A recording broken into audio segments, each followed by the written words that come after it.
kan Bang, awal mula katanya diduga Doktip menjadi tersangka, bisa dijelaskan Bang?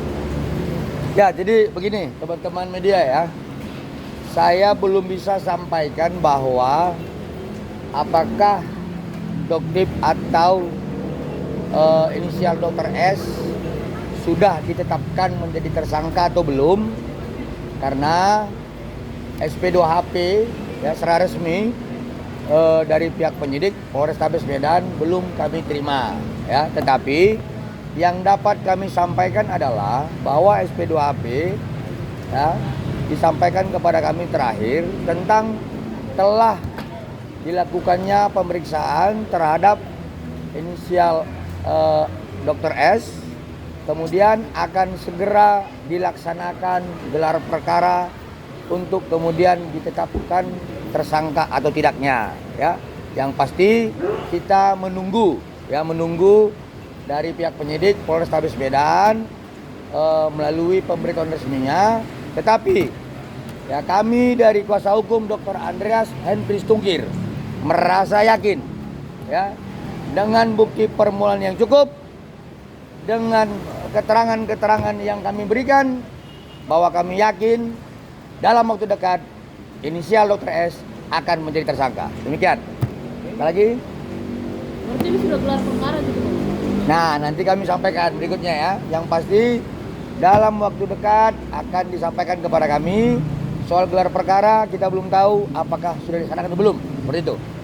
Bang, sejauh ini kan si dokter sendiri mengklaim bahwa kenapa dia melakukan itu, padahal dia ngomong bahwa produk itu kan belum masuk BPOM gitu katanya. Kenapa akhirnya di judge dan diperjualbebaskan, itu yang maksudnya kayak gitu Bang? Baik.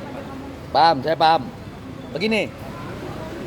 Kalaupun kemudian ya ini ya Justip itu atau Justiper si pelakunya itu si Justip salah ya. Ini kalaupun salah dan itu dapat dikenakan dugaan tidak pidana, apakah gelar seorang dokter itu dapat dicabut? Itu dia. Ya, jadi ini satu edukasi yang sesat terhadap publik. Ya, seseorang itu ketika dituduhkan, dipersangkakan dan telah diputuskan menjadi seorang maling, maka belum tentu statusnya sebagai seorang guru atau statusnya sebagai PNS dicabut. Ya seperti itu perumpamannya ya. Jadi kalau kemudian Justiper itu atau Justip adalah merupakan tindak pidana, tidak bisa status klien kami itu dicabut sebagai seorang dokter. Ya, jadi perkataan, perbuatan, caption yang disampaikan oleh Dr. S terhadap klien kami karena mengatakan bahwa klien kami fix bukan dokter, seperti itu.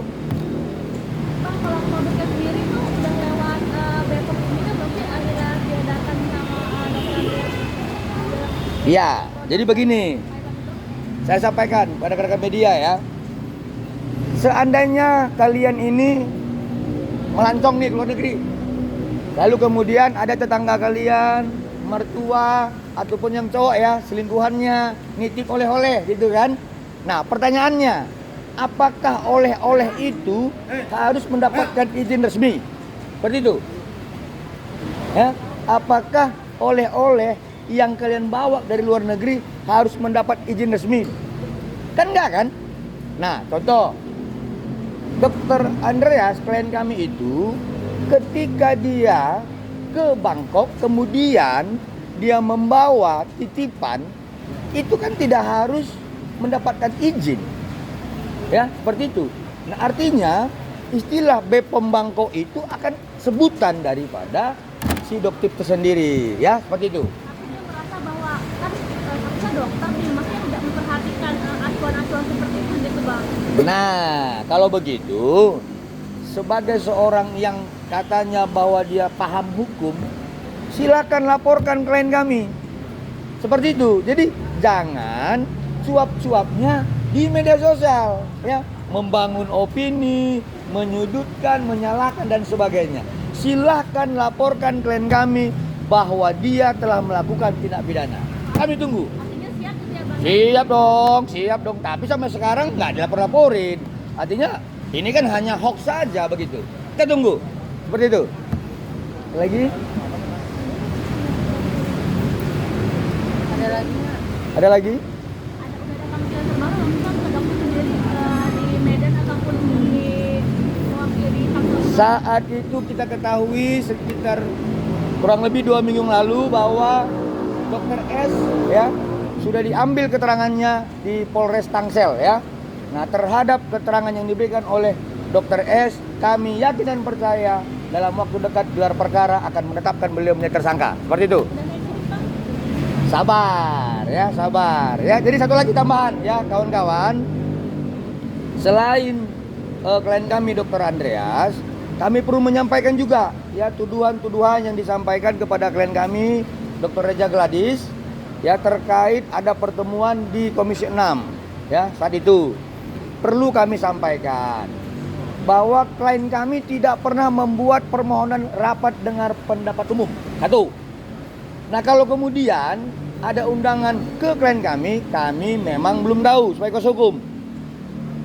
Yang ketiga, ya, bahwa terhadap rapat dengar pendapat umum sebenarnya itu dipergunakan oleh Komisi 6 atau komisi lainnya di DPR RI sebagai pengawasan terhadap pemerintah yang tidak melaksanakan undang-undang dan regulasi, ya. Tetapi kalau kemudian mempertengkarkan kelompok-kelompok masyarakat yang sedang bertikai, Komisi 6 ini kan bukan persidangan, ya, bukan persidangan.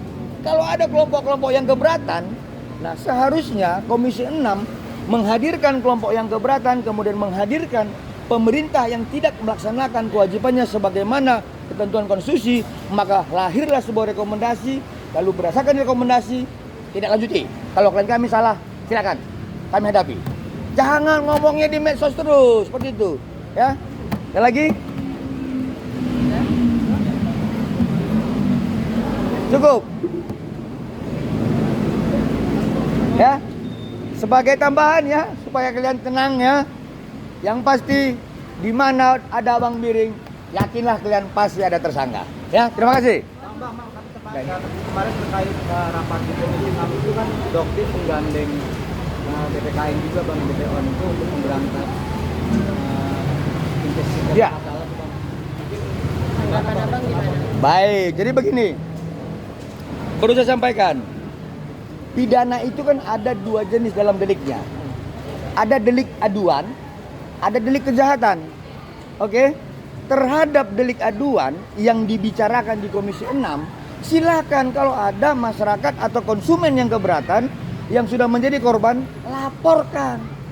Ya, tapi yang saya lihat di situ pembahasannya lebih kepada delik kejahatan. Ya. Jangan membawa undang-undang konsumen tetapi pembuktian peristiwa hukumnya mengarah kepada Undang-Undang 17 tahun 2023. Ini perlu saya sampaikan dan luruskan itu. Jadi jangan sesat hukum kita di Indonesia seperti itu ya. dan Dokter juga membawa korban juga Bang kepada Komisi 6 tuh Bang. Maksudnya memang ada gitu Bang yang korban dari investigasi masalah itu Bang. Keren. Kalau ada korban ya, saya sampaikan di dalam Undang-Undang Nomor 8 tahun 9 di pasal 62 dijelaskan ya. Terkait pasal 8, 9, 10 dan seterusnya, kalau ada korban yang sudah menjadi yang dikorbankan terhadap produk skincare, baik volumenya, kadarnya, berat badan dan sebagainya, laporkan, adukan dalam gugatan perdata di BPSK. Ya, seperti itu. Kemudian setelah terbukti, baru ini menjadi alat kita untuk mempidanakan yang punya produk skincare. Bukan ngelaporinya ke Komisi 6. Tapi kalau kemudian sudah membuat aduan gugatan perdata di BPSK, lalu kemudian pemerintah dalam hal ini BPSK tidak menindaklanjuti, Komisi 6 bertindak seperti itu. Ini belum apa-apa laporan kok di Komisi 6. Kan aneh gitu seperti itu ya. Oke, ada lagi? DPR kan mengindikasikan akan seriusnya Bang kasus skincare nih. Nah mungkin Abang dari kuasa hukum owner skincare juga mungkin ya setuju gak dengan langkah DPR ini? Oh, setuju dong. Artinya kami lebih melihat bahwa yang mempunyai kompetensi dalam hal ini dan kedudukan hukum adalah Komisi 9. Ya, mitra Komisi 9 adalah Badan POM dan Menteri Kesehatan. Derivat dari semua ini adalah Undang-Undang Kesehatan dan Peraturan BPOM. Jadi kalau kemudian ada ketentuan-ketentuan yang salah terkait produk klien kami, kami lebih melihat potensialnya di Komisi 9, bukan di Komisi 6, seperti itu. Baru rapat lagi di DPR Bang, mungkin klien abang juga mungkin datang juga Bang. Kalau ada peristiwa yang dikaitkan terhadap klien kami dan itu melanggar hukum, kami akan hadiri. Ya, tapi kalau hanya dugaan-dugaan dan tidak jelas, lah ini kan ngabisi tiket saya ke Jakarta dari Medan, seperti itu ya. Bang, penegasan aja berarti dokter S ini jadi tersangka. Penegasan aja Bang, untuk berapa persen dokter S jadi tersangka Bang? Oke, ya. Penegasan aja Bang. Penegasan ya. Saya sampaikan dalam KUHAP. Ya, ini kan kalian tanya advokat nih ya. Kalian bukan tanya orang-orang yang ormas-ormasan ya, advokat ya. Di dalam KUHAP, di dalam Perkap nomor 6 2019, kalau bukti permulaan cukup dan minimal 2 alat bukti sebagaimana putusan Mahkamah Konstitusi nomor 21 2014 terpenuhi, maka akan tersangka. Dan kami sudah menyajikan itu. Soal resminya nanti tunggu dari Polrestabes Medan ya. Kemungkinan akan jadi tersangka Bang. Tapi kan kalau udah sudah tersangka di sana, nggak proses hukum di Jakarta nanti gimana nih Bang? Ya, kita akan lanjutkan. Ya, proses hukum acara kan ada. Ya, di proses di Polrestabes Medan, di proses di Polda Metro Jaya, di proses di Polres Jakarta Selatan. Ini kan banyak LP terhadap dokter S itu. Ya, biarkan proses hukum berjalan. Ya, yang pasti setiap laporan-laporan yang kita ketahui, kami yakin dan percaya bukti permulaan sudah cukup. Seperti itu. Bang, sejauh ini udah berapa bukti yang diserahkan Bang? Terhadap dokter S dan Polrestabes lebih dari 2. Kasus Bang atau gimana Bang? Lebih dari dua atau dua? Kalau di Polrestabes itu satu laporan dengan nomor 1400 tahun 2024 8 Oktober ya. Satu LP bukti permulanya sudah cukup dan lebih dari 2. Seperti itu. Tangan lah, nantilah press release ya. Itu dalam satu orang itu bisa lebih dari berapa instansi ya Bang? Bisa ya Bang? Lebih di ya, maksudnya lebih dari beberapa wilkum, maksudnya gitu ya, bukan instansi ya. Bisa di Polda Metro Jaya, bisa di Polres Jakarta Selatan, bisa di Polrestabes Medan, dan akan menyusul lagi. Akan menyusul karena laporan-laporan sedang kita susun, sedang kita dudukkan konstruksi hukumnya, dan kami yakin akan ada muncul 2 atau 3 LP lagi, seperti itu. Berarti akan ada laporan berikutnya ya Bang? Akan ada. Rata-rata di atas 5 tahun. Dok, berarti yang sama dokter Reza sendiri tuh statusnya dokter sendiri tuh gimana tuh Bang? Kalau di Dokter Reza, status Dokter S itu terhadap laporannya di Polda Metro Jaya ya. Dugaan kita terhadap itu dipersangkakan dengan pasal 53 Junto 369. Itu udah sejauh mana Bang? Gimana? Statusnya masih Nah, sabar ya. Sabar. Masih buka pintu damai nggak Bang suatu saat nanti? RJ. RJ-nya ya? Ya. Oke, yang pasti begini, kalau di Polda Metro Jaya, RJ itu kan belum tidak diberlakukan terhadap ancaman di atas 5 tahun. Tidak diberlakukan seperti itu, ya. Kalau terhadap laporan-laporan klien kami yang lain seperti di Polrestabes Medan, sampai dengan sekarang si terlapor merasa bahwa dirinya masih benar, maka tidak ada RJ seperti itu. Ya, karena dia merasa benar. Ya, seperti itu.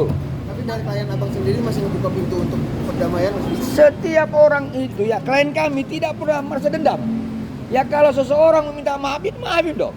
Tetapi kalau seseorang merasa dirinya hebat dan dia benar, lah bagaimana kita maafin? Tapi sejauh ini udah ada permohonan damai, permintaan damai dari dokter belum pada peran? Belum dong. Orang dia merasa bahwa benar dan akan mencari klien kita. Dia bilang bahwa klien kita itu Dr. Andreas Jastiper dan itu salah. Lah, kan nggak mungkin dia minta damai. Silakan diteruskan. Kita hadapi. Seperti itu. Cukup?